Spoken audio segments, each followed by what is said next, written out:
Now turn to Section 3 on page 42.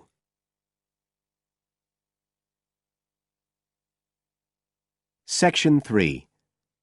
You will hear a conversation between a student, Dave, and his tutor about a project that Dave has done about work placements.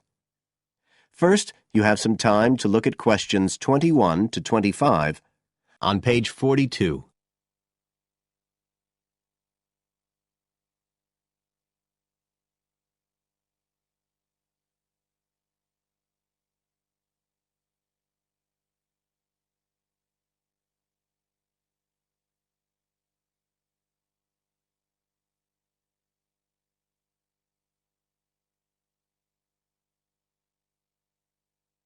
Now listen carefully and answer questions 21 to 25.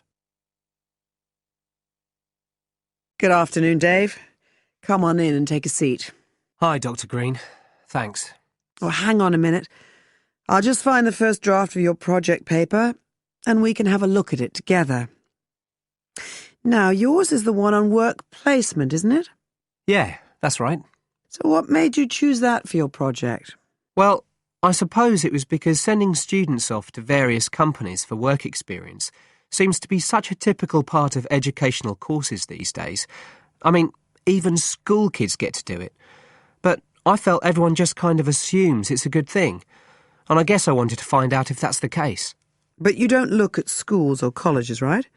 You've stuck to university placement schemes. Yeah, well, I quickly found that I had to limit my research. Otherwise, the area was just too big. Do you think that was okay? I think it's very sensible, especially as the objectives might be very different. So how many schemes did you look at? Well, I sent out about 150 questionnaires altogether. 50 of each to university authorities, students and companies. And I got responses from 15 educational institutions and 30 students in 11 individual companies. Great. That sounds like a good sample. And who did you send your company questionnaires to? Well, the idea was to have them done by the students' line managers. But sometimes they were filled in by the human resources manager or even the owner of the company. Right. I didn't find a full list anywhere. So I think it's very important to provide that, really. You can put it as an appendix at the back. Right. I've got a record of all the respondents, so that'll be easy. I hope other things were okay. I mean, I've already put such a lot of work into this project, identifying the companies and so on. Oh, I can tell. I think you've done a good job overall.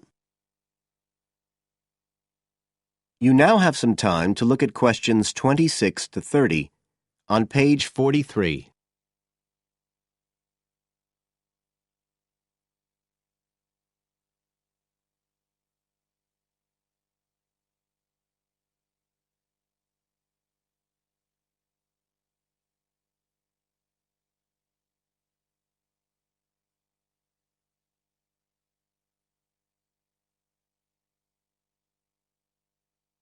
Now listen and answer questions 26 to 30. I thought your questionnaires were excellent, and you'd obviously done lots of background reading. But there were a few problems with the introduction. First of all, I think you need to make some slight changes to the organisation of your information there. At present, it's a bit confused. OK. What did you have in mind? Well, you write quite a bit about work placement in general, but you never explain what you mean by the term. So you think I should give a definition? Exactly. And the introduction is the place to do it. And then, look, you start talking about what's been written on the topic, but it's all a bit mixed up with your own project. So do you think it would be better to have two sections there, like a survey of the literature as the introduction, and then a separate section on the aims of my research? I do. You can include your methods for collecting data in the second section too. It would be much clearer for your reader.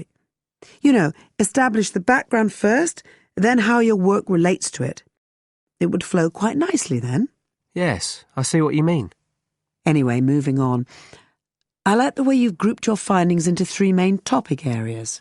Well, it became very obvious from the questionnaires that the preparation stage was really important for the whole scheme to work. so I had to look at that first. And I found a huge variation between the different institutions, as you saw. I was wondering if you could give a summary at the end of this stage of what you consider to be the best practice you found. I think that would be very helpful.